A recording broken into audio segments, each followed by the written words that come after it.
اللهم صل على سيدنا محمد يا رب صل وسلم دائما ابدا على حبيبي.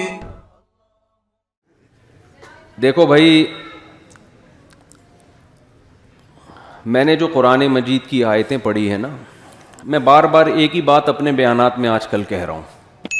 لوگ کہتے ہیں یہ کیا ایک ہی ٹاپک کو ریپیٹ کرتے رہتے ہو. دیکھو، اگر قوم کی مرض ایک ہی ہو تو اسی کو ہائی لائٹ کیا جائے گا نا. بیماری اگر ایک ہے، اب آپ کسی ڈاکٹر کے پاس جائیں، آپ کو شوگر کی وجہ سے سارے مسائل ہو رہے ہیں. ایک ڈاکٹر کے پاس گئے، وہ بھی کہے گا بھائی آپ کا مسئلہ شوگر ہے. دوسرے کے پاس جائیں، وہ بھی کہے یار آپ کا مسئلہ کیا ہے؟ شوگر ہے، اس کو کنٹرول کرو، اس کی وجہ سے یہ کڈنی مڈنی اور یہ ہارٹ مارٹ کے مسائل ہو رہے ہیں. آپ تیسرے ڈاکٹر کے پاس گئے، ڈاکٹر ہوگا تو وہ یہی بولے گا کہ یہ کیا ہے؟ شوگر ہے. پھر آپ پہلے والے کے پاس دوبارہ آ گئے، یار سب ایک ہی بات کر رہے ہیں، اب آپ بتائیں ڈاکٹر صاحب میری نظر کمزور ہو رہی ہے. وہ کہے گا بھائی مسئلہ کیا ہے؟ شوگر ہے. تو آپ ڈاکٹر سے کہیں کہ یار تم نے شوگر کے علاوہ کچھ پڑھا ہے؟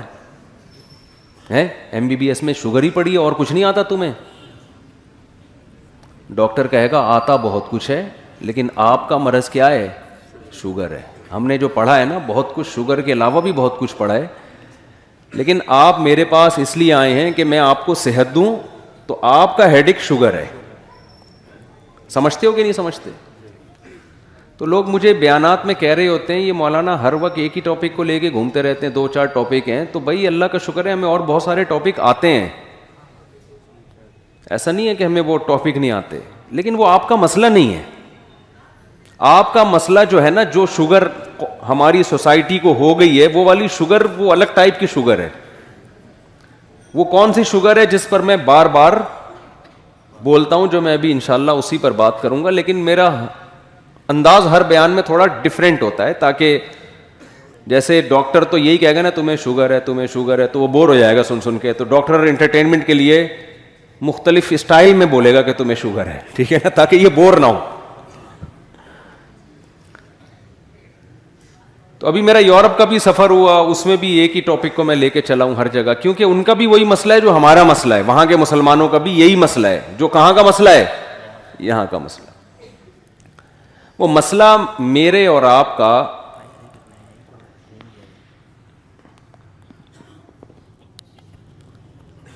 مائک کا یہی بڑا مسئلہ ہے. ہر مسجد میں یہ مسئلہ ہے. تو ہم سب کا مسئلہ بہت بڑا یہ ہے کہ ہم نہ ادھر کے ہیں نہ ادھر کے. ہمیں یہی سمجھ میں نہیں آ رہا کہ ہم انگریز کے بچے ہیں یا ہم مسلمان ہیں. ہم نے اپنا باپ انگریز کو بنانا ہے، یورپین کلچر کو بنانا ہے، امریکہ کو برطانیہ کو اپنا باپ بنانا ہے، یا ہمارے لیے ہمارے لیڈر محمد صلی اللہ علیہ وسلم اور قرآن ہے. یہ بات اب تک اس میں ہمیں کنفیوژن بہت ہے. اسلام کو ہم اتنا فالو کر رہے ہیں جتنا ہمیں کلچر اجازت دیتا ہے. سمجھ میں آ رہی ہے بات؟ وہ تو گورے کے ہاں بھی یہ کلچر ہوتا تو وہ بھی اتنا اسلام فالو کر لیتا. یعنی اسلام کو جو فالو کیا جا رہا ہے وہ اس لیے نہیں کہ کوئی کائنات کو بنانے والا ہے، اس نے ہمیں کچھ احکامات دیے، ہم مر کے پھر مٹی ہو کے ختم نہیں ہو جاتے، پھر ہمیں دوبارہ اس کے سامنے کھڑے ہو کر حساب و کتاب دینا ہے، جواب دینے ہیں. ڈے آف ججمنٹ ہے ایک، جس کا ایک ایک پل کا ہمیں حساب و کتاب دینا پڑے گا. یہ کانسیپٹ ختم ہوتا جا رہا ہے. تو بس ایک دماغ میں ایک بات بیٹھ گئی ہے کہ اسلام ایک اچھا مذہب ہے. دنیا میں بہت سارے مذاہب ہوتے ہیں، تو مسلمان کہتے ہیں اسلام تھوڑا دوسروں سے زیادہ اچھا ہے. اسلام تھوڑا دوسروں سے کیا ہے؟ زیادہ اچھا ہے. تو ٹھیک ہے، فالو کر لینا چاہیے، کوئی حرج نہیں ہے اس میں. ایکچولی بھی پھر کر رہے ہوتے ہیں، کندھے بھی ہلا رہے ہوتے ہیں، نو پرابلم. اگر کوئی چلتا ہے، کوئی نماز وماز پڑھ لیتا ہے، ٹھیک ہے، نو ایشو. اسٹائل بھی یہی ہوتا ہے ہمارے لبرل لوگوں کا نا. یہ وہ والے لبرل جو بہت ٹائٹ قسم کے لبرل ہوتے ہیں، جو ہر چیز کی اجازت دیتے ہیں آپ کو کہ اگر کوئی بندہ داڑھی رکھ لیتا ہے تو ٹھیک ہے نا یار، کیا ہے نہیں رکھتا تو بھی اس کا پرسنل مسئلہ ہے. نماز پڑھ لیتا ہے اچھی بات ہے, نہیں پڑھتا چلتا ہے. ایک چیز پر ساری دنیا متفق ہے, کسی کا دل نہ دکھاؤ, کسی کا دل نہ دکھاؤ. یہ ساری دنیا میں کامن ہے کہ یہ تو سب مانتے ہیں بھائی دل جو کسی کا دکھائے گا وہ بہت ہی غلط آدمی ہے. دل کسی کا بھی نہ دکھاؤ. انسانیت, ہیومن رائٹس, ویمن رائٹس کی بات, کتوں کے رائٹس, بکری کے رائٹ, بلے کے رائٹس.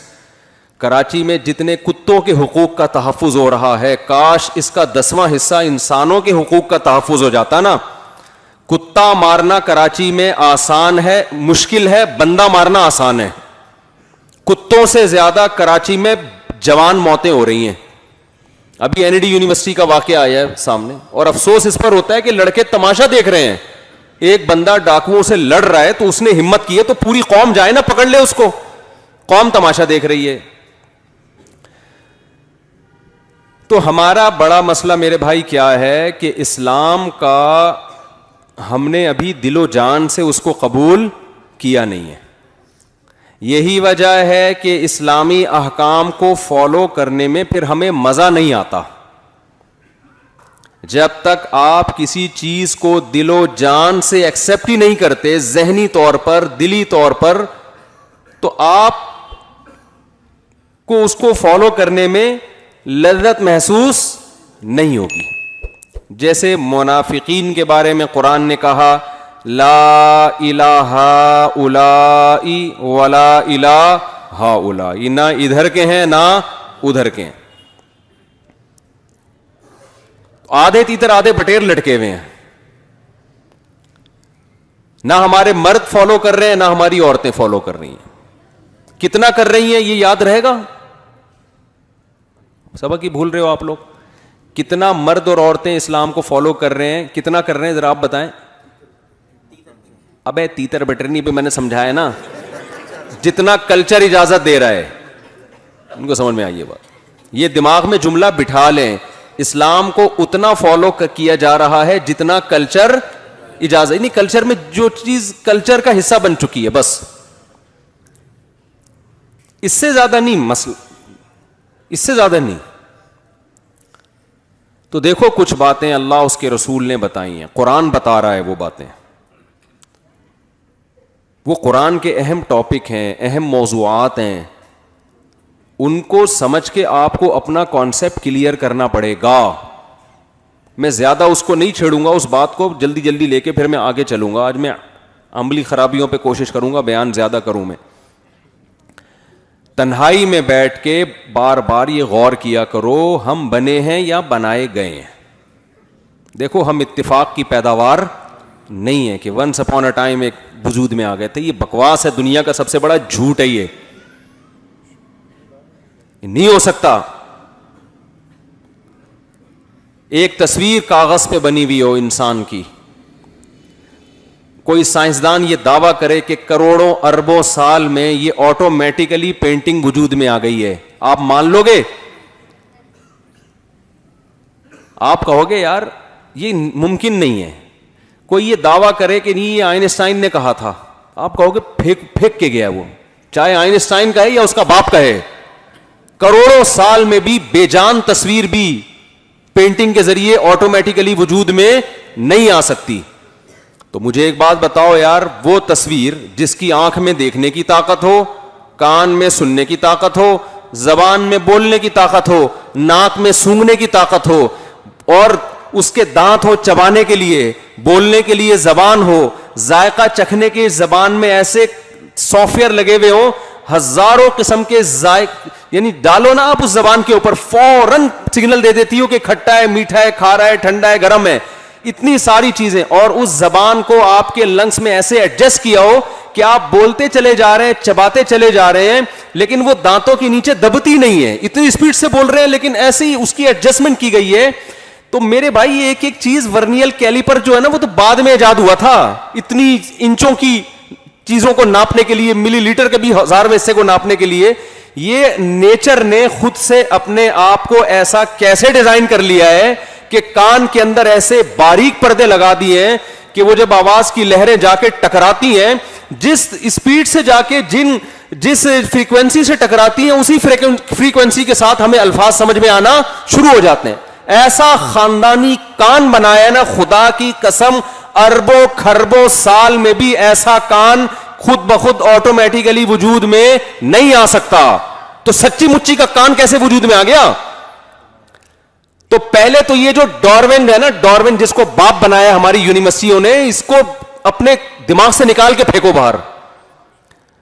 ہمارے جو یونیورسٹی کے طلبہ یونیورسٹی میں پڑھ رہے ہیں نا, پروفیسر لوگ سمجھا رہے ہوتے ہیں ایکچولی یہ ہوا تھا, ایکچولی ارتقاء ہوا تھا, ایکچولی کر کے نا وہ بھوسا دماغوں میں ڈال دیا لوگوں کے. تو آپ چپ نہ رہا کرو. آپ یونیورسٹی میں کھڑے ہو, آپ بولے سر ایکچولی میں آپ سے ایک بات کرنا چاہتا ہوں. جب وہ پڑھا رہے ہو نا, کیونکہ یہاں بہت سارے لڑکے بیٹھے ہوئے ہیں لونڈے لپاڑے ٹائپ کے. کراچی میں تو یونیورسٹیوں میں کچھ بھی نہیں پڑھایا جا رہا, ایک ایتھیزم زیادہ پڑھایا جا رہا ہے آج کل. وہ یونیورسٹی والے بھی سنتے پڑھایا جا رہا ہے. پروفیسر لوگ کہتے ہیں کیوں نہیں پڑھا رہے بھائی, ہم تو پڑھا رہے ہیں. پڑھایا جا رہا ہے. میں نے پہلے کہہ دیا نہیں پڑھایا جا رہا, میں بول رہا ہوں پڑھایا جا رہا ہے. رجوع کر لیا نا, اب اعتراض بنتا نہیں ہے. تو جب بھی کوئی اس طرح کی بات کیا کرے نا کہ یہ وہ فلانے نے یہ بولا ہے, بڑے سائنسدان نے, کہ یہ ایکچولی یوں ہوا تھا, آپ بولو سر یہ کائنڈلی یہ پاسبل, بولو نہیں, یہ نہیں ممکن ہے, یہ نہیں ہو سکتا. انگلش میں بول دیا کرو اٹ ازنٹ پاسبل. وہ کہیں سائنس کا حوالہ دو, آپ اس سے کہیں کہ سر سائنس کا حوالہ آپ کے ذمے ہے. جو دعویٰ کرتا ہے دلیل اس کے ذمے ہوتی ہے, دلیل اس کے ذمے ہوتی ہے. ہم تو کہہ رہے ہیں یہ ایک کاغذ پہ تصویر نہیں ہو سکتی, یہ کیسے آنکھ ناک کان کیسے بن گئی, یہ نہیں ہو سکتا بھائی. اور کوئی بات کریں سر.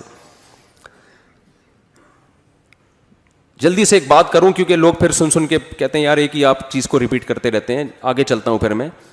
دیکھو وہ نیوٹن کا قانون ہے نا کہ کسی چیز میں جب تک حرکت نہ دی جائے تو حرکت نہیں ہو سکتی, متحرک کو روکا نہ جائے تو رک نہیں. یہ ہے نا, میں تو دیسی اسٹائل میں بیان کر رہا ہوں. اس کا خلاصہ یہ کہ چینجنگ کے بغیر, چینجر کے بغیر چینجنگ, اصل مسئلہ یہ ہے اس کا. ہم اس کو اپنے الفاظ میں یوں ڈیفائن کر لیتے ہیں, ایکسپلین کر لیتے ہیں کہ چینجر کے بغیر چینجنگ نہیں ہو سکتی. ہو سکتی ہے کہ چینجر کے بغیر اس کائنات میں چینجنگ. تو جس کائنات میں چینجر کے بغیر چینجنگ نہیں ہو سکتی, کریٹر کے بغیر کریٹنگ کیسے ہو سکتی ہے یار؟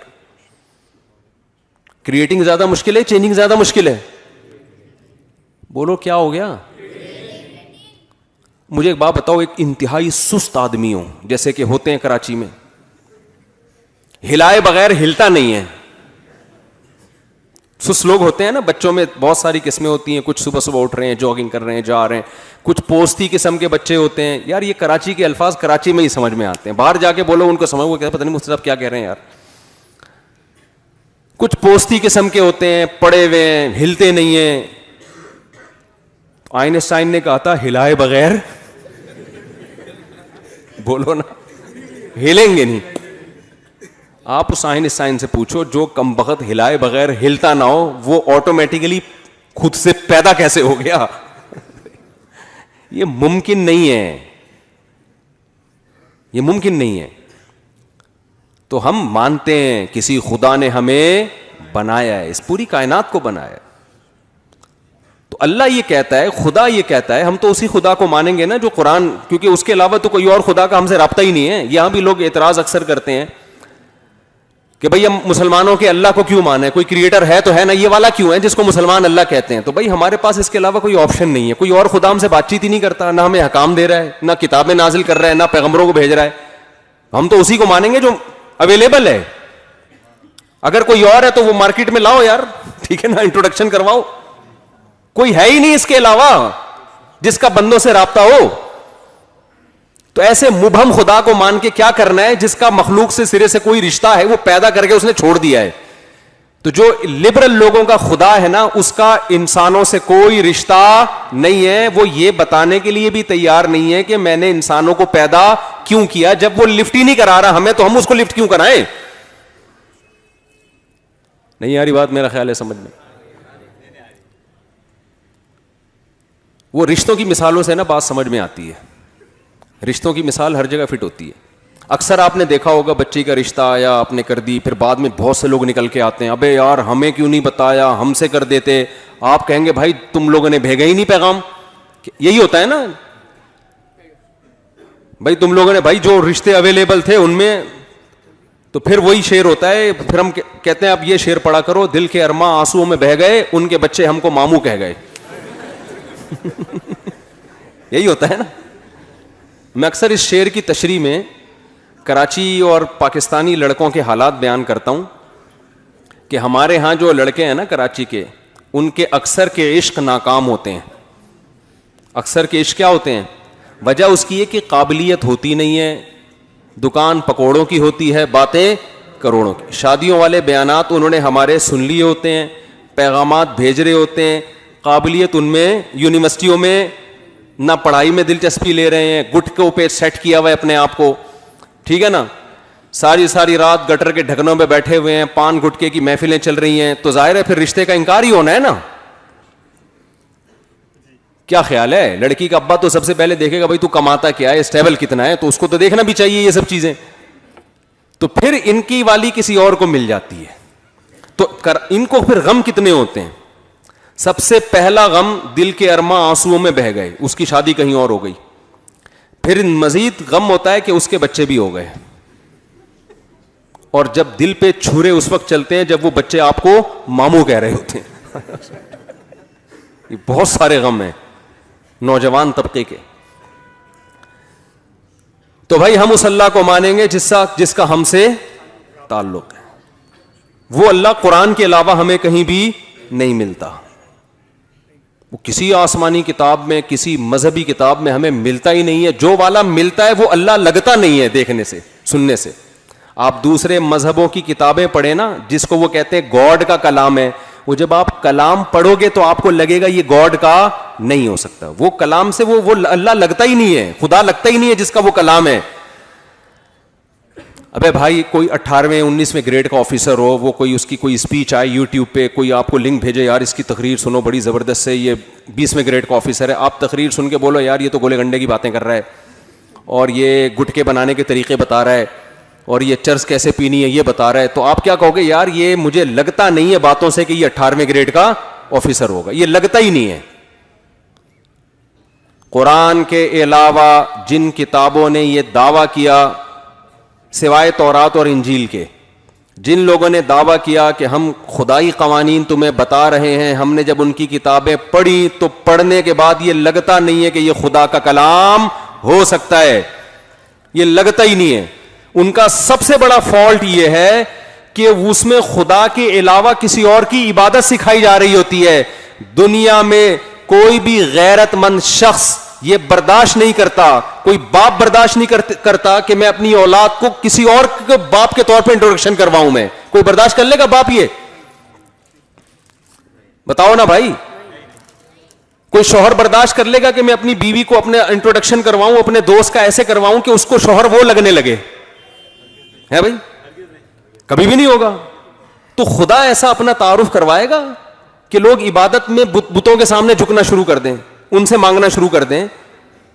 یہ تو بتوں کی کتاب ہو سکتی ہے, یہ خدائی کتابیں نہیں ہو سکتی.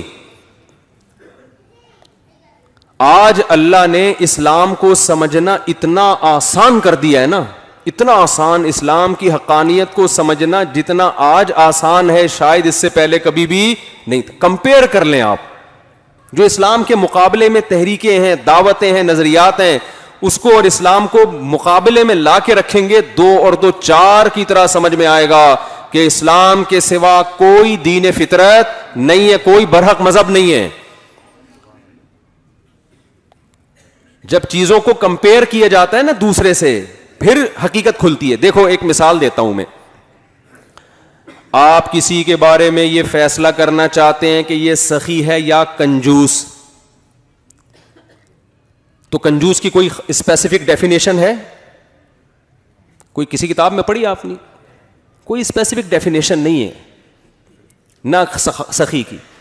اس میں سخاوت, سخی کو پہچانا جاتا ہے کنجوسوں کو دیکھ کے کہ یار اس قوم میں یہ لوگ اتنا خرچ کرتے ہیں لیکن ان میں یہ والا آدمی اس سے ڈبل خرچ کر رہا ہے. تو جب کمپیئر کریں گے تو آپ کو پتہ چلے گا یہ سخی ہے اور یہ کنجوس ہے. تو اسلام کی جو تعلیمات ہیں, اسلام کے جو نظریات ہیں, اسلام نے جو دعوے کیے ہیں ان دعووں کو, ان نظریات کو, ان تھیوریز کو آپ جب کمپیئر کریں گے دوسرے مذہبوں کے ساتھ یا ان لوگوں کے ساتھ جو لا مذہب ہیں, جو مذہب کو سرے سے مانتے ہی نہیں ہے, جب آپ کمپیئر کریں گے نا آپ بولیں گے بھائی اسلام کے علاوہ ہمارے پاس سیدھے راستے پر چلنے کا اسلام کے علاوہ کوئی آپشن ہے ہی نہیں, ہے ہی نہیں کوئی آپشن, چھوڑا ہی نہیں اللہ تعالیٰ نے, کسی کو پنپنے ہی نہیں دیا.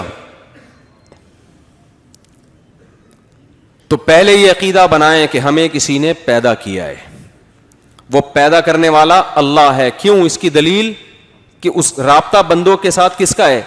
اللہ کے علاوہ کسی کا رابطہ ہی نہیں ہے. ہم اس اللہ کو مانتے ہیں جس نے آدم علیہ السلام کو بھیجا, جس نے ابراہیم علیہ السلام کو بھیجا, جس نے موسیٰ علیہ السلام کو بھیجا, جس نے پوری سورہ یوسف نازل کر دی اور یوسف علیہ السلام کے واقعات سنائے, جس نے شعیب علیہ السلام کے واقعات سنائے, جس نے صالح علیہ السلام کے, ہود علیہ السلام کے, لوط علیہ السلام کے, اسحاق علیہ السلام کے, پورے کہ میں نے اپنے نمائندے دنیا میں بھیجے ہیں اپنے بندوں کو اپنا پیغام پہنچانے کے لیے. ایک نمائندہ نہیں, ہزاروں لاکھوں نمائندے اس نے بھیجے جن کی ہسٹریاں, جن کی تاریخیں آج محفوظ ہیں. پوری دنیا میں جائیں آپ کو ان کی تاریخیں ملیں گی. میں جب ابھی اٹلی سے ہو کر آیا ہوں, عیسائیوں کا ملک ہے لیکن میرے دل میں اسلام کی محبت بڑھ گئی. کیوں؟ دیکھو جب آپ ہسٹری پڑھتے ہیں نا تو آپ کو 3 بڑی بڑی حکومتیں دنیا میں نظر آتی ہیں جنہوں نے پوری دنیا میں راج کیا ہے. ماضی کی طرف جائیں گے تو آپ کو یہودی ملیں گے, ان کی بہت بڑی خلافت تھی. ہسٹری بھی یہ بتاتی ہے, قرآن بھی یہ بتاتا ہے, انجیل بھی یہ بتاتی ہے, تورات بھی یہ بتاتا ہے. تبھی تو یہودی اسرائیل کے پیچھے لگے ہوئے ہیں نا اسرائیل میں, تاکہ ہمارا ماضی واپس لوٹ آئے. بہت بڑے خطے پر کس کی حکومت تھی؟ یہودیوں کی. اس پر سب متفق ہیں. گریٹ امپائر یہودی تھے. آپ بتاؤ یہودی کے بعد عیسائی آئے, اتنی بڑی خلافت یہودیوں کی دنیا کے اکثر آباد حصے پر, اللہ نے وہ یہودیوں سے چھین کے کس کو دے دی؟ عیسائیوں کو. اگر یہ قوم پرستی کی جنگ ہوتی نا تو چھوٹے چھوٹے ملکوں نے وجود میں آنا تھا, اتنی بڑی خلافت اور ریاست نے وجود میں نہیں آنا تھا. اس کا مطلب کیا کہ یہودیوں کی جو اتنی بڑی حکومت دنیا میں قائم ہوئی, قومیت کے نعرے پہ نہیں ہوئی, ایک نظریے کے نعرے پہ ہوئی. اس نظریے میں اتنی اٹریکشن تھی کہ لاکھوں لوگوں نے اس نظریے کے پیچھے قربانی دی اور قوم پرستی کو چھوڑا, اور اس کلمے اور اس نظریے کے پیچھے پوری دنیا میں اللہ نے ان کی حکومت کو قائم کیا. یہ آسانی سے ممکن نہیں ہے. یہ جب تک کوئی مضبوط تھیوری نظریہ پیچھے نہیں ہوتا لوگوں کے لیے جان دینا ممکن نہیں ہوتا. قومیت کا نعرہ تو ہٹلر نے لگایا تھا نا, چند ملکوں پہ قبضہ کر کے رشیا میں گیا تو پٹ پٹا کے واپس آ گیا وہاں سے. سمجھ میں آ رہی ہے نا بات؟ اس نے قومیت کا نعرہ لگایا تھا. تو قومیت کے نعرے چلتے نہیں ہیں کیونکہ قومیں مختلف ہوتی ہیں, وہ اس نعرے پہ تھوڑی جمع ہوں گی. رشین کہیں گے تیری قوم جرمن ہے, ہماری رشین ہے, ہم کیوں تجھے مانے بھائی. تو میں نے جا کے اٹلی میں دیکھا عیسائیوں کی جو ہے نا کتنے بڑے بڑے church. Once upon a time کیسا راج تھا ان کا دنیا پہ. جتنی بڑی ہماری مسجدیں ہیں اس سے بڑے بڑے چرچ ان کے. کتنا پیسہ خرچ کیا, کتنی بڑی بڑی حکومتیں, اور کتنی بڑے خطے پر ان کی ریاست. وجہ کیا کہ یہود حضرت موسیٰ علیہ السلام کو مانتے تھے, سچے پیغمبر کے ماننے والے تھے, دین پر چلتے رہے. اللہ نے ان کے ذریعے پوری دنیا میں دین کو نافذ کیا. پھر دنیا میں عیسائیت آئی. عیسائی چونکہ حضرت عیسیٰ علیہ السلام سچے پیغمبر کو مانتے تھے, تھوڑے سے تھے, لیکن اللہ نے یہودیوں سے لڑوا کے ان کو یہودیوں کی گریٹ امپائر, گریٹ حکومت کا خاتمہ کر کے خلافت کس کی قائم کر دی دنیا میں؟ عیسائیوں کی. عیسائیوں کے بعد اسلام آیا.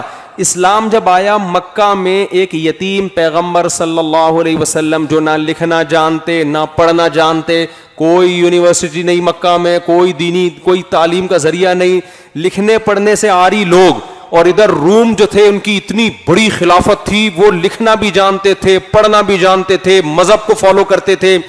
لیکن اللہ نے آخری نبی صلی اللہ علیہ وسلم کو بھیجا مکہ میں جہاں پانی نہیں ہے.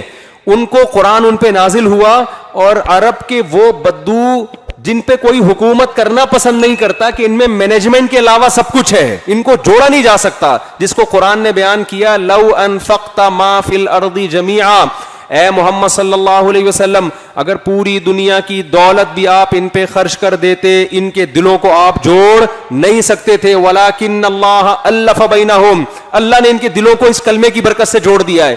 تو کتنی زبردست قربانیاں انہوں نے دی ہیں اور قوم پرستی کا کیسا خاتمہ کیا ہے. ہمارے نبی صلی اللہ علیہ وسلم کی جنگ سب سے پہلے عرب کے خلاف ہوئی ہے, حالانکہ آپ عربی تھے. غزوہ بدر ہوئی ہے نا پہلے, ادھر بھی عرب ادھر بھی عرب, اور پھر عرب میں آپ صلی اللہ علیہ وسلم کی جنگ قریشیوں کے خلاف ہوئی ہے جو آپ کا خاص قبیلہ تھا. پھر قریشیوں میں بنو ہاشم کے خلاف ہوئی ہے جو اس قبیلے در قبیلہ جو آپ کا خاص قبیلہ ہے. آپ اپنے چچا پھوپھی زاد بھائیوں سے آپ کی سب سے پہلے جنگ ہوئی ہے. اس میں اسلام نے اس کانسیپٹ کا جو ہے نا جڑ سے اکھاڑ دیا کہ قوم پرستی کی اسلام میں جنگ کا تصور نہیں ہے. زمین پہ حکومت ہوگی, لڑائی ہوگی, ایک نظریے کے پیچھے. وہ نظریہ کیا ہے؟ ہم خدا کو اس کے پیغمبروں کو ماننے والے ہیں اور دنیا میں اللہ کے احکامات کو ہم اپنے اوپر بھی نافذ کریں گے, دنیا میں بھی نافذ کریں گے. اس نظریے میں اتنی پاور, اتنی طاقت, خدا کی قسم کسی معاذ اللہ نقل کفر کسی جھوٹے نبی کو فالو کرنے والے اتنی بڑی قربانیاں نہیں دے سکتے. تھوڑے عرصے میں انگریز لکھتے ہیں یہ بات کہ دنیا حیران ہے کہ اتنے تھوڑے سے عرصے میں, حضرت عمر کا جب دور حکومت آیا ہے 22 لاکھ مربع میل پر مسلمانوں کی حکومت قائم ہو چکی تھی. کتنے بڑے میں دنیا میں جہاں بھی گیا ہوں نا, جب ان کی ہسٹری پڑھی ہے پتا چلا یہاں صحابہ کرام آ چکے تھے. دنیا میں آپ جہاں بھی جاؤ, ناروے جو ہے نا, ناروے جو بالکل دنیا کا آخری کنٹری ہے, اس کا بھی نارتھ جہاں سورج نکلتا ہی نہیں ہے, کبھی نکلتا ہے تو ڈوبتا نہیں ہے, وہاں ایک بورڈ لکھا ہوا ہے اینڈ آف دا ورلڈ. وہاں جانے کا پروگرام ہے انشاءاللہ. ابھی سردی تھی, فلائٹیں کینسل ہو رہی تھیں, ورنہ ہم چلے جاتے. وہاں بھی مسلمانوں کے سکے موجود ہیں. جب گئے نا وہاں لوگ, تو وہ جو عرب کے تجارتی سکے ہوتے ہیں نا, اب یہ نہیں پتا کہ وہاں مسلمانوں کی حکومت ہے یا عربوں سے تجارتی لین دین. کوئی دنیا کا کونا ایسا نہیں ہے جہاں اسلام نہ پہنچا ہو. او بھائی اونٹوں پہ کیسے اتنے لمبے لمبے سفر کیے. یہ تو بڑی روم کی تو بڑی طاقتیں تھیں. حکومتی سطح پہ جب کوئی قوم لڑائی کی تیاری کرتی ہے اور 1000 سال سے وہ اپنے آپ کو اسٹیبل کر رہی ہو, تو کیا آپ اس کی طاقت اور قوت کا اندازہ لگا سکتے ہو؟ ادھر عرب کے بدو ہیں جن میں سائنس کے علاوہ سب کچھ ہے ان کے پاس, کوئی سائنسدان نہیں تھا ان کے پاس. تو آپ مجھے ایک بات, یہ خوشبو کس نے اتنی تیز لگا دی ہے یار؟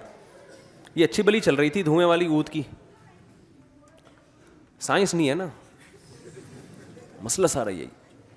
تو آپ مجھے ایک بات بتاؤ, یہ ایک معجزہ ہے یا نہیں ہے کہ پہلے یہودیوں کی اتنی بڑی حکومت وہ کیسے قائم ہو گئی بھائی؟ پھر یہودیوں کے بعد عیسائیوں کی اتنی بڑی حکومت وہ کیسے قائم ہو گئی؟ پھر عیسائیوں کے بعد کس نے حکومت کی ہے دنیا پہ؟ مسلمانوں نے راج کیا. آپ افغانستان میں کابل جاؤ, حضرت عثمان رضی اللہ تعالیٰ عنہ کے دور میں کابل فتح ہو گیا تھا. آذربائیجان جاؤ, میں گیا ہوں نا آذربائیجان, ازبکستان گیا ہوں, ازبکستان, آپ وہاں کی ہسٹری پڑھو. حضرت عثمان کے دور میں یہاں پر مسلمان فوجیں داخل ہو چکی تھیں. حضرت حذیفہ بن یمان رضی اللہ تعالی عنہ نے آذربائیجان سے, بخاری یا مسلم کی روایت ہے, آذربائیجان سے حضرت عثمان کو خط لکھا, آذربائیجان سے, کہ قرآن کا ایک نسخہ متعین کریں. لوگ مختلف قراتوں, مختلف نسخوں کی وجہ سے کنفیوژن کا شکار ہو رہے ہیں. آذربائیجان یا پوری دنیا میں تمام لوگوں کو ایک قرآن, ایک مصحف مرتب کر کے دے. حضرت عثمان نے فوراً مشاورتی کونسل بلائی اور اس پر کام شروع کر دیا. تو یہ خط کہاں سے گیا تھا حضرت عثمان کے پاس؟ آذربائیجان کہاں ہے؟ حضرت عثمان کدھر تھے؟ ترکی میں آپ جاؤ, کتنا دور ہے ترکی بھائی عرب سے.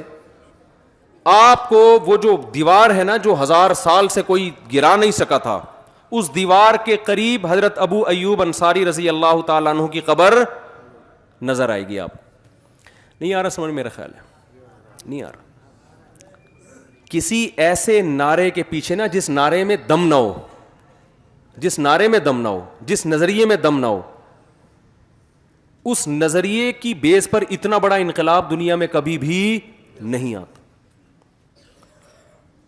پہلے بنو امیہ کی خلافت, خلفائے راشدین کی خلافت قائم ہوئی, پھر بنو امیہ کی خلافت میں اور اسلام دنیا میں پھیلا ہے. محمد بن قاسم آپ کیا سمجھتے ہو کس دور کا آدمی تھا جب وہ سندھ فتح کیا ہے؟ ملتان تک آ گیا تھا وہ. یعنی آپ اس نقشہ دیکھو نا, اس زمانے میں 1 صدی ہجری کی بات کر رہا ہوں میں. دنیا میں چاروں طرف آپ نظر دوڑاؤ گے مسلمان فاتحین داخل ہو رہے تھے. دیبل کے راستے سندھ میں محمد بن قاسم آیا. محمد بن قاسم کا شمار تابعین میں ہوتا ہے جس نے صحابہ کی زیارت کی تھی. 17 سال کی عمر میں محمد بن قاسم لشکر کو لے کے چلا ہے. 17 سال کی عمر میں. سوچو میپ کیسے پڑھا ہوگا کہ دیبل کدھر ہے, سندھ کدھر ہے, راجہ داہر پہ کیسے حملہ کرنا ہے. راجہ داہر اور اس جیسے کمانڈر کی تو صدیوں سے وہاں حکومت تھی. کون سی ٹیکنالوجی ان کے پاس آئی, کون سا میپ انہوں نے استعمال کیا کہ اس راستے سے ہم سفر کرتے کرتے سمندر پہ اتریں گے, سمندر کے راستے دیبل میں داخل ہو کے راجہ داہر کی فوجوں سے ہم لڑیں گے, لڑنے کے بعد فتح ہوگی تو سندھ سے آگے فتح کرتے کرتے ملتان شریف جا کے پہنچیں گے ہم. ملتان میں جب راجہ یہ محمد بن قاسم پہنچا تو پھر خلافت تبدیل ہو گئی تھی, بغاوت ہوئی تھی تو کمانڈر چینج ہو گیا, اس نے بلا لیا محمد بن قاسم کو. تو آپ مجھے بتاؤ یہ پٹھان مہاجر پنجابی کے نعرے کی بیس پر یہ سب کچھ ہو سکتا ہے؟ اگر محمد بن قاسم کہتا ہے میں عربی ہوں اور بنو امیہ کا ہوں تو بنو امیہ کی خلافت میں نے قائم کرنی ہے, تو امیہ خاندان کے چند لوگ اس کے ساتھ ہو جاتے, باقی سارے کیا کر جاتے؟ بولو نا. وہ کہہ رہے ہیں ان کی جنگیں ہمارا مسئلہ تھوڑی ہے.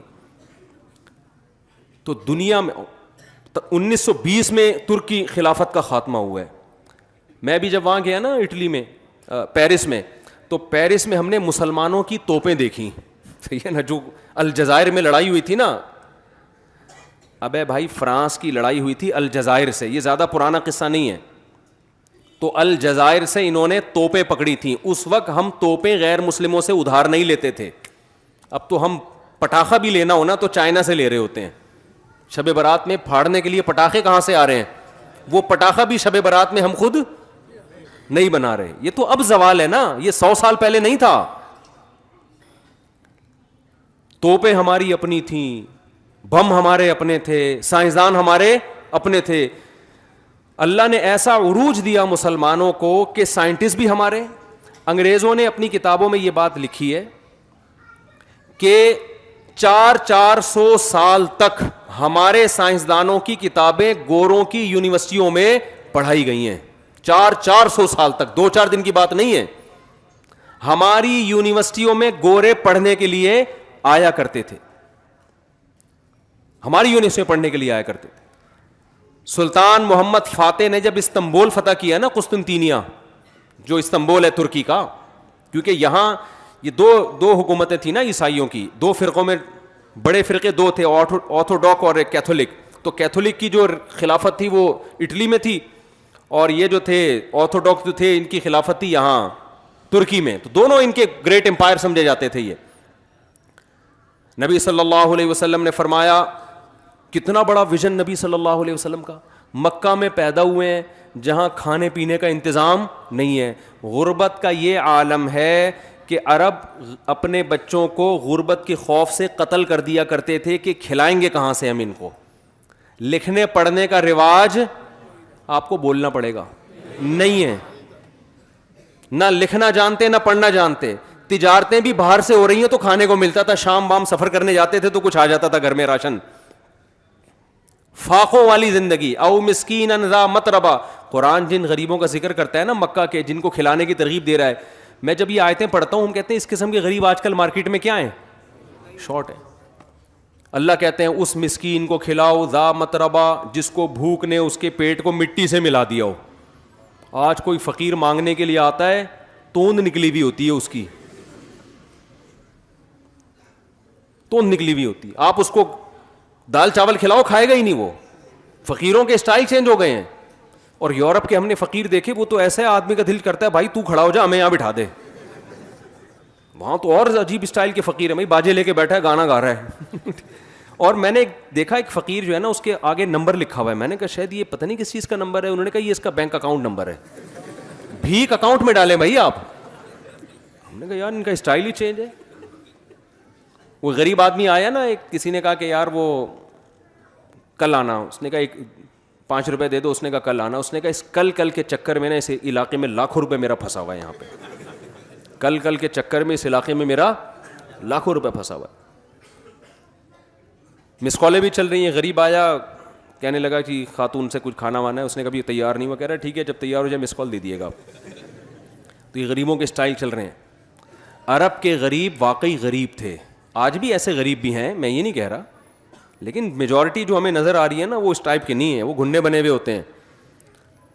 تو اتنی غربت, جب اتنی غربت ہوتی ہے تو انسان کے بڑے بڑے ویژن ہو سکتے ہیں, بولو نا, کوئی بڑا سوچتا ہے؟ وہ غریب آدمی کیا سوچے گا, یار میرا پیٹ بھر جائے, مجھے کہیں سے, بہت ہی غربت ہوگی تو چپل چرانے کی سوچے گا, یار بس مسجد کے چپل چراؤں, کوئی انتظام ہو جائے میرے لیے. اتنی غربت والے ماحول میں محمد صلی اللہ علیہ وسلم پیدا ہو رہے ہیں. ایسی قوموں کی آپس میں جنگیں تہذیب نہیں ہے, جنگیں ایسی کہ ان پر کوئی حکومت کرنا پسند, بڑی بڑی حکومتیں تھیں اڑوس پڑوس میں, عیسائیوں کی, یہودیوں کی, لیکن یہاں کوئی نہیں آنا چاہتا تھا. یار یہ قحط زدہ علاقہ ہے, ریگستان ہے, گھاس کا تنکا اگتا نہیں. آپ کبھی جہاز میں سفر کریں مکہ تو دیکھیں نیچے ریگستان ہی ریگستان. یار ادھر کیا کرنا ہے ہم نے حکومت کر کے, ملے گا کیا یہاں سے؟ یہ تو تیل اب دریافت ہوا ہے نا, اس وقت تھوڑی دریافت ہوا تھا. لیکن محمد صلی اللہ علیہ وسلم جو یتیم ہیں, آپ کی پیدائش سے پہلے آپ کے والد کا انتقال ہو گیا, 6 سال کی عمر میں والدہ کا انتقال ہو گیا. ویژن کیا ہے؟ ویژن, آپ خوشخبری سنا رہے ہیں کہ میری امت کا وہ گروہ جو استنبول پہ حملہ کرے گا, نعم الجیش جیش یغزو القسطنطینیہ, کیا بہترین لشکر ہوگا جو قسطنطینیہ فتح کرے گا. میں اور آپ اس دور میں ہوتے, ہم کہتے بھائی یہاں کھانے کو روٹی نہیں ہے بھائی, کھانے کو.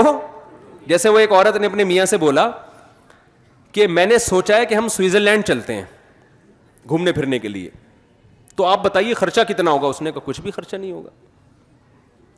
اس نے کہا سوئٹزرلینڈ کا کوئی خرچہ نہیں. کہتا ہے بیگم سوچنے پر کوئی خرچہ نہیں. اگر ایک غریب آدمی کی بیگم یہ بات کرے کہ ہم نے سوئٹزرلینڈ جانا ہے, اور وہ کہے کہ ویژن بڑا ہونا, جیسے موٹیویشن اسپیکر آج کل بتا رہے ہوتے ہیں نا, آپ لوگ سنتے ہوں گے بہت سارے نوجوان موٹیویشنل اسپیکرس کو, بڑی بڑی بات صحیح بھی کرتے ہیں, باتیں بہت پھینک بھی رہے ہوتے ہیں لمبی لمبی. ویژن بڑا ہونا چاہیے. ابے کتنا بڑا ویژن کرے گا آدمی؟ لوگ مذاق اڑائیں گے, دکان پکوڑوں کی باتیں کیا کر رہا ہے, ٹھیک ہے بڑا ویژن ہونا چاہیے, لیکن کتنا بڑا ہونا چاہیے, اس کی بھی ایک لمٹ ہونی چاہیے نا. تو اب آپ بتاؤ, آج کوئی اس طرح کا غریب آدمی ہو اور وہ یہ دعویٰ کرے کہ یوں ایسا جس نے جو ہے نا یہ کر دیا, تو آپ کیا کہیں گے؟ بھائی تو اپنی اوقات دیکھ کے بات کر, تو باتیں کیا کر رہے ہیں؟ لیکن محمد صلی اللہ علیہ وسلم نے جب فرمایا کہ بہترین لشکر وہ ہے جو قسطنطینیہ پہ, وہ بھائی عیسائیوں کی ایسی ریاست ہے یار جو 1000 سال تک کوئی اس کو فتح نہیں کر سکا. اتنی موٹی دیوار جس پر گاڑیاں چلتی ہیں, چلتی تھیں بھی اب بھی ہیں, اور چاروں طرف انہوں نے اس کا حصار کھینچا ہوا ہے. دنیا میں کوئی اس دیوار کو کراس نہیں کر سکتا. ایسی توپ اب تک ایجاد نہیں ہو جس دیوار میں دراڑ مار دے. کتنا, اور اس وقت تو ایسی توپیں تھی بھی نہیں, لیکن آپ صلی اللہ علیہ وسلم خوشخبری سنا رہے ہیں سب سے بہترین لشکر, نعم الامیر امیرھا, اس کا کمانڈر کتنا اچھا ہوگا جو قسطنطینیہ پہ کو فتح کرے گا. یہ ویژن جو ہے نا, یہ اس کی علامت ہے کہ آپ صلی اللہ علیہ وسلم برحق نبی تھے. جب انسان کا کانسیپٹ مضبوط ہوتا ہے نا, بہت 2 اور 2 4 کی طرح اس کو پتا ہو کہ میں صحیح ہوں, اس پہ یہ باتیں سوٹ کرتی ہیں. جس کو اپنے برحق ہونے کا 100% یقین نہیں ہوتا, وہ ایسی باتیں کر کے قوم میں اپنا مذاق اڑوانا نہیں چاہتا. جب صحابہ نے نبی صلی اللہ علیہ وسلم سے یہ خوشخبری سنی ہے تو اسی وقت سے, نبی کے دنیا سے جانے کے بعد, صحابہ نے تیاریاں شروع کر دیں کہ یہ فضیلت کس کے حصے میں آئے؟ ہمارے حصے میں. اسی وجہ سے حضرت ابو ایوب انصاری رضی اللہ تعالیٰ عنہ ترکی گئے اس لڑائی میں شرکت کے لیے. 90 سال کی عمر میں آپ کا وہاں انتقال ہوا ہے.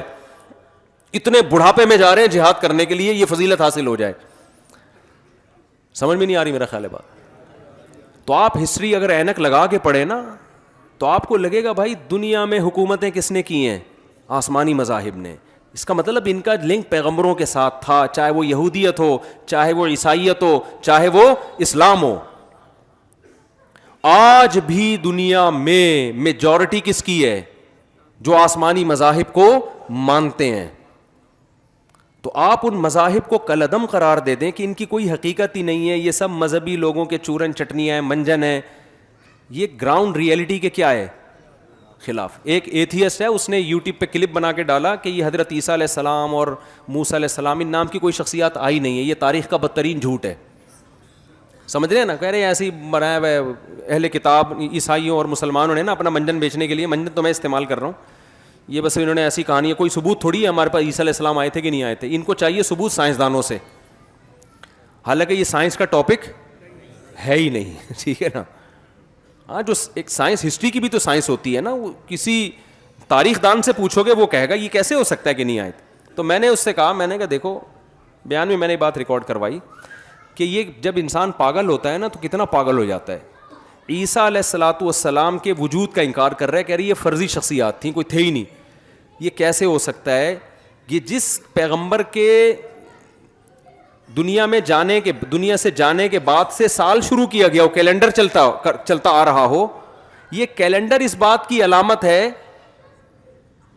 کہ اس پیغمبر کے وجود کا دنیا میں کوئی انکار کر نہیں سکتا. یہ جو کیلنڈر دنیا میں سب سے زیادہ چلا, عیسائی کیلنڈر چلا ہے نا. جب اسلامی حکومت تھی تو اسلامی کیلنڈر چلتا تھا, جب وہ خلافت کا خاتمہ ہوا تو پھر کس کا کیلنڈر غالب آ گیا؟ عیسائیوں کا کیلنڈر. تو ہم جب کہتے ہیں 2022, اس کی ابتدا کہاں سے ہو رہی ہے؟ حضرت عیسیٰ. عیسائی کہتے ہیں وفات سے, ہم کہتے ہیں آسمانوں پہ اٹھائے جانے سے. وہ کیلکولیشن میں غلطی ہوئی ہو نہیں ہوئی ایک الگ ٹاپک ہے, لیکن جس پیغمبر کے اتنی بڑا تاریخی واقعہ ہے, بھائی تھوڑا سا بچوں کو چپ کرا لے تھوڑا سا, تو جس پیغمبر سے ایک منسلک ہے ایک چیز, اسی پیغمبر کے وجود کا انکار کر رہے ہیں. تو پیغمبر دنیا میں آئے تھے جنہوں نے موٹیویٹ کیا, اور پھر اس پیغمبر پر ایمان کیسے لے آئے اتنے سارے لوگ, ان کے لیے گردنیں کٹانے کے لیے تیار کیسے ہو گئے. کسی جھوٹے شخص کے لیے, اتنے جھوٹے شخص کے گرد اتنی بڑی انسانیت کبھی بھی جمع نہیں ہو سکتی, کبھی بھی جمع نہیں, اور اتنی قربانی نہیں دے سکتی. اس سے صاف پتہ چلتا ہے اللہ نے عیسیٰ ابن مریم کے بارے میں قرآن میں جو دعوے کیے ہیں کہ ہم نے ان کو جو معجزے دیے تھے, مردوں کو زندہ کر دینا اور کوڑ کے مریضوں کو ہاتھ لگا کے شفا مل جانا, یہ سارے معجزے لوگوں نے دیکھے تھے جس کی وجہ سے لوگ ان پر ایمان لے کر آئے. تو یہ برحق ہونے کی علامت ہے. میں جلدی سے بات کو ٹاپک کی طرف لے کر آتا ہوں, تمہید میری اکثر بیانات میں لمبی ہو جاتی ہے. تو میں آپ سے عرض کر رہا تھا, دیکھو بھائی, آپ تاریخ بھی پڑھو گے آپ کو اسلام کی حقانیت نظر آئے گی.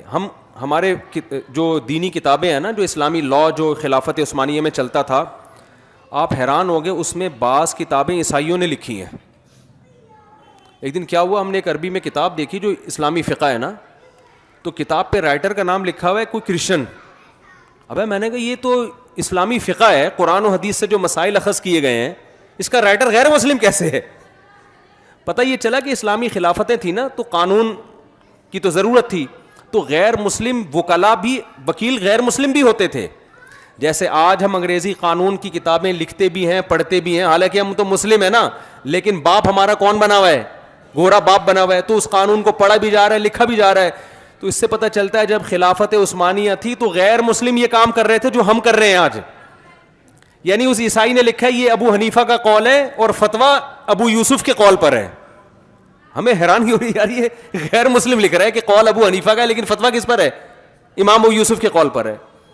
تو کیسا شاندار ماضی تھا, آج دیکھ کے ایسا لگتا ہے ہم کبھی دنیا میں تھے ہی نہیں. تو میں اب جلدی سے اصل ٹاپک کی طرف آتا ہوں. مجھے ایک بات بتاؤ, خواتین سے گزارش ہے کہ بچوں کو چپ کرا لیں. ویسے بچوں کے شور سے ہمیں ٹینشن نہیں ہوتی, لیکن کوشش چپ کرانے کی کرانی چاہیے, پھر بھی ہوتے نہیں ہیں بچے چپ, برداشت کرنا پڑتا ہے. تو کوشش کر لیں, کیونکہ ہمارے بھی اللہ کا شکر ہے ہول سیل کے حساب سے بچے, ہمیں پتہ ہے بچے کو جتنا چپ کراؤ گے نا وہ اور بولے گا. بچے کو جتنا چپ کرانے کی کوشش کرو گے وہ اتنا ہی بولے گا. تو اب میں آپ کو اصل بات کی طرف آ رہا ہوں. دیکھو, قرآن اللہ میاں نے ہمیں دیا ہے. میں آپ سے ایک بات کہتا ہوں, یا تو قرآن کو فالو کر لو یا گورے کو فالو کر لو. گورے کو اس لیے کہہ رہا ہوں کہ گورا کسی آسمانی مذہب کو, آج کا جو گورا ہے وہ کسی آسمانی مذہب کو نہیں مانتا. وہ کہتا ہے کہ ہماری گورنمنٹ ہمیں بتائے گی کہ صحیح کیا ہے اور غلط کیا ہے. گورنمنٹ میں اگر ایک چیز لیگل ہے اس کا مطلب وہ ٹھیک ہے, گورنمنٹ میں اگر انلیگل ہے تو اس کا مطلب کیا ہے, وہ غلط. تو یہی کانسیپٹ ہماری سوسائٹی میں آ گیا ہے. لوگ اس کسی حد تک گورنمنٹ کو تو لفٹ کرا دیتے ہیں. تو دیکھو گورنمنٹ, میں نہیں کہہ رہا آپ گورنمنٹ کے قانون کے خلاف چلیں, لیکن گورنمنٹ سے اوپر کون ہے؟ اللہ ہے. وہ کہہ رہے یہ کائنات میری ہے, یہ زمین میری ہے, تمہیں رزق میں دیتا ہوں, گورنمنٹ نہیں دیتی تمہیں. ہمارے یہاں قانون پاس ہوا نا 18 سال سے پہلے لڑکی کی شادی نہیں ہوگی, اس پہ میں نے بیان کیا, میں نے کہا اس قانون کو مسلمان نہیں مانے گا, کیونکہ خدا نے اجازت دی ہے لڑکی بالغ ہو تو اس کی شادی کر دو. تو یہ کہ پاگل ہیں جو ایک باپ کو ایک اچھا رشتہ بیٹی کے لیے مل رہا ہے وہ اسمبلی میں حکومت سے پوچھے گا؟ کیا ان لوگوں کو فکر ہے ہماری بیٹیوں کی؟ باپ سے زیادہ کوئی فکر مند ہوتا ہے اپنی بچیوں کے لیے؟ ہر چیز میں حکومت, ہر چیز میں حکومت باپ بنا دیا یار. ہر چیز, ہماری پرسنل لائف میں بھی حکومت گھس رہی ہے. طلاقیں کون دے رہی ہے آج کل؟ گورنمنٹ دے رہی ہے. بیوی آپ کی ہوگی, طلاق کون دے رہا ہے؟ جج دے رہا ہے اس کو. یہ ہو رہا ہے کہ نہیں ہو رہا سوسائٹی میں؟ خواتین خلا کے لیے چلی جائیں نا کورٹ میں, فوراً خلا کی ڈگری کورٹ پکڑا دیتی ہے. اب مفتی پریشان ہوتے ہیں یار یہ خلا ہوا ہی نہیں, کیونکہ شوہر کو طلاق کا حق قرآن میں کس کو دیا؟ اللہ تعالیٰ نے شوہر کو حق دیا ہے نا, جج کو تھوڑی حق دیا ہے. اب مفتی کا فتویٰ دارالعلوم کورنگی کا, جامعۃ الرشید کا, بنوری ٹاؤن کا یہ ہوتا ہے یہ عورت ابھی تک کسی شوہر کے نکاح میں باقی ہے. عورت کہہ رہی ہوتی ہے جب ریاست نے مجھے مان لیا کہ میں اس کے نکاح سے نکل گئی ہوں تو میں نکل گئی ہوں. ٹھیک ہے, ریاست آپ کو اس پہ پروٹوکول دے گی, لیکن خدا نہیں چھوڑے گا قیامت کے دن. خدا کہے گا یہ جج کی بیوی نہیں تھی, یہ گورنمنٹ کی بیوی نہیں تھی. اسلام شخصی ملکیت کا قائل ہے. میں نہیں کہہ رہا بیوی مالک ہوتی ہے, شخصی حقوق کا قائل ہے. ریاست کا کام ہے مینجمنٹ. ریاست کو باپ بننے کی اجازت اسلام نے نہیں دی ہے. میں ریاست کا تصور اسلام میں بتاتا ہوں کیا ہے. دیکھو اسلام ریاست کے بارے میں جو آپ کا کانسیپٹ کلیئر کرتا ہے وہ یہ ہے کہ کچھ لوگ اکٹھے رہتے ہیں, ان میں بعض دفعہ کوئی دوسرے پہ ظلم کرتا ہے, تو ریاست ظلم کی ڈیفینیشن بیان نہیں کرے گی, وہ اللہ بیان کر چکا ہے. ریاست حیا اور بے حیائی کو ڈیفائن نہیں کرے گی, وہ اللہ پہلے بیان کر چکا ہے. ریاست حقوق کو بیان نہیں کرے گی, وہ اللہ پہلے بیان کر چکا ہے. ریاست کا کام یہ ہے کہ کہیں حق تلفی ہو رہی ہے تو کوئی تو جگہ ہو جہاں لوگ جس پہ ظلم ہو رہا ہے وہ اپیل کر سکے, وہ بتا سکے, اس کے لیے قانون سازی کرتی ہے ریاست. نہیں آ رہی میرا خیال ہے بات سمجھ میں؟ جہاں مینجمنٹ کی ضرورت ہے وہاں مینجمنٹ کا کام کرے گی ریاست. مثال کے طور پر ہر شخص کا حق ہے کہ وہ سفر کرے, پیدل بھی کر سکتا ہے, گاڑی میں بھی کر سکتا ہے. اب سارے گاڑیاں لے کے روڈ پہ آ جائیں تو ٹکرائیں گے نا آپس میں, تو کوئی ایک تو ایسی طاقت ہو جو ان کو آپس میں کیا کرے, مینج کرے. تو وہ طاقت یہ کرے گی جگہ جگہ کھمبوں پہ بتیاں لگا دے گی کہ جب لال بتی جلی ہوئی ہوگی تو اس نے رکنا ہے, گرین بتی پہ تم نے کیا کرنا ہے, چلنا ہے. اور اس قانون کو کا امپلیمنٹ کرے گی, جو نہیں چلے گا اس کو یہ سزا ملے گی, جو چلے گا اس کو یہ ثواب ملے گا. آپ کو میں عجیب بات بتاؤں, جو دنیا میں جتنی سیکولر حکومتیں ہیں نا, ہم تو دیکھ کے بھی آئے ہیں, خدا کی قسم یہ انسانی حقوق کی آزادی کی بات تو کر رہے ہیں, لیکن انہوں نے خدا کی غلامی سے نکال کے انسانوں کو اپنا غلام بنا لیا ہے, اور ایسا غلام بنایا ہے کہ ایسے ہم نہیں ہیں. آپ بتاؤ جو ملک آپ کی تنخواہ آدھی تنخواہ ٹیکس میں لے رہا ہے, کس بیس پہ لے رہا ہے بھائی تو آدھی تنخواہ ٹیکس میں؟ کہہ رہے میں نے بوڑھوں کو کھلانا ہے. اب بوڑھے کو کھلانا ہے اس کی ذمہ داری تھوڑی ہے. نہیں آئی میرا خیال ہے بات سمجھ میں؟ مثال کے طور پر میں 1 لاکھ روپے کما رہا ہوں, گورنمنٹ 50,000 لے کے فلاں بوڑھے پہ خرچ کر دیتی ہے. یہ اس بوڑھے کے ساتھ تو احسان ہو رہا ہے, میری حق تلفی ہو رہی ہے کہ نہیں ہو رہی؟ لیکن ایسے خوشنما نعرے لیبل لگائے ہوئے کہہ رہے ہیں بوڑھوں کا بہت خیال ہے اس کنٹری میں. ابے اپنے جیب سے تھوڑی خیال کر رہی ہے. وہ معین اختر کا پروگرام جب سے سنا ابے تبے آ گیا زبان پہ, وہ ابے تبے سے ہی بات کر رہے ہیں نا, وہ انور مخصوص سے. ہم کراچی میں کیا کریں, وہ لوگ مجھے کہہ رہے ہوتے ہیں کمنٹ میں, سب آپ ابے تبے سے ممبر پہ بیٹھ کے بات نہ کیا کریں, آپ کو لوگ مفتی کہتے ہیں, آپ مفتی ہیں, ڈگری ہے آپ کے پاس مفتی کی, آپ پہ یہ زبان سوٹ نہیں کرتی. میں کہوں سوٹ گیا تیل لینے, ہمیں ہماری ذمہ داری ہے بات کو سمجھانا. کراچی کی عوام ابے تبے کے بغیر بات کو نہیں سمجھتی ہے. ایسی ڈگری کا میں نے کیا کرنا ہے کہ میں لیکچر جھاڑ کے چلا جاؤں اور آپ کی کھوپڑی میں بات نہ آئے. باپ کتنا ہی پڑھا لکھا ہو جب بچے کو سمجھائے گا, باپ ہے 22ویں گریڈ کا آفیسر, بچے کو سمجھا رہا ہے ایکچولی پڑھنا چاہیے, ایکچولی دیکھو یوں اٹھنا چاہیے, ایکچولی بچہ پھر بھی گٹکے کھا رہا ہے. تو ایک دن باپ کیا بولا, ابے تو انسان کا بچہ ہے گدھے کا بچہ ہے. اب بچہ کیا کہے گا, دیکھیے ڈیڈی یہ آپ کے منصب کے خلاف ہے, دیکھیے آپ 22ویں گریڈ کے ہیں, ایکچولی ایکچولی آپ 20ویں گریڈ کے ہیں, آپ پہ یہ سوٹ نہیں کرتا. وہ کہے گا تو میری اولاد ہے, تجھے انسان کا بچہ بنانا میری ذمہ داری. تو میں نالج شیئر کرنے کے لیے آپ کے پاس نہیں آتا. نالج آپ کو کتابوں میں بھی مل جائے گی, یوٹیوب پہ بھی مل جائے گی. ہم تو موٹیویشن کے لیے آتے ہیں, چلانا ہے, ہم نے چلانا ہے, صحیح ہے نا. تو چلانے کے لیے ابے تبے کے بغیر آج ہم نہیں سمجھے تھے تو آپ کہاں سے سمجھیں گے. ہمارے ابا نے بھی تو ہمیں انٹروں سے مارا ہے, ڈنڈوں سے مارا ہے, تب تھوڑا بہت سمجھ میں آیا ہمیں. مجھے یاد ہے یہ تو ہم کیا کرتے تھے, ابا ہمیں محبت سے سمجھاتے تھے کہ دیکھو بیٹا اسکول جاؤ, پڑھو, یہ کرو, ٹائم ویسٹ نہ کرو. مجھے یاد ہے ہمارے گلی محلے کے لونڈے لپاڑے آتے تھے نا, وہ ٹائر نہیں ہوتا سائیکل کا, اب تو ویڈیو گیم آ گئے, بچوں نے ایکٹیویٹیز ہی چھوڑ دی ہیں. وہ سائیکل کا ٹائر لے کے ایک راڈ لی, اس کو آگے سے کرو کیا, وہ ٹائر یوں یوں لے کے چلا رہے ہیں پوری گلی میں. وہ اس کا مزہ ہی الگ تھا یار. جب کتاب کھول کے بیٹھتے تو فزکس, کیمسٹری, میتھ وہ اتنا مشکل لگ رہا ہوتا تھا, جب باہر نکلو تو ٹائر لے کے اس میں مزہ ہی الگ ہے یار. اس کا مارم پیٹی کھیلتے تھے, اس کا اپنا مزہ آ رہا ہے, بھاگم دوڑی اور یہ پتہ نہیں کیا کیا کھیل. میں یہ کہہ رہا تھا کہ دیکھو وہ تو ابھی تو ہے, لیکن یہ آدھی تنخواہیں ٹیکس میں لے کے آپ بوڑھے کو کھلا رہے ہو. ٹھیک ہے بوڑھے کو کھلانا اچھا ہے, اس کمبخت کو بولو نا یہ خود کھلائے اپنے باپ کو. نہیں یاری میرا خیال ہے بات سمجھ میں, تاکہ باپ اور بیٹے کے درمیان ریلیشن قائم ہو نا. قانون اسلام نے یہ نہیں کہا کہ آپ آدھی تنخواہ ٹیکس میں لے کے اولڈ ہاؤس بنا کے بوڑھوں کو کھلائیں. اسلام اس کے برعکس ہے. اسلام کہتا ہے وَلَا تَقُلْ لَهُمَا أُفٍّ, جس بوڑھے کا بچہ ہے نا اس بچے کی ذمہ داری ہے بوڑھے باپ کو سنبھالنا. ریاست کی ذمہ داری نہیں ہے, اولاد کی ذمہ داری ہے. ریاست کا کام یہ کہ جو اولاد اپنے باپ کے ساتھ اچھا سلوک نہیں کر رہی, ریاست ٹریس کر کے اس کو سزا دے گی. ریاست اگر پھر بھی وہ نہیں مانتا, ریاست اس کی سیلری میں سے کاٹ کے پھر ابا کو کھلانا شروع کر دے گی, تاکہ پتہ چلے کہ اس کی تنخواہ اس کے باپ کی جیب میں جا رہی ہے. نہیں آ رہی میرا حال بات سمجھ میں. آپ جب گورے کو دیکھا کریں نا تو ہمارے چشمے کے ساتھ دیکھا کریں, پھر آپ کو پتہ چلے گا. آپ دیکھتے ہیں اپنے اینک کے ساتھ, اس میں سمجھ میں نہیں آتا, وہ ساری کہانی الٹی ہوتی ہے. مینجمنٹ کا فائدہ اٹھایا جا رہا ہے.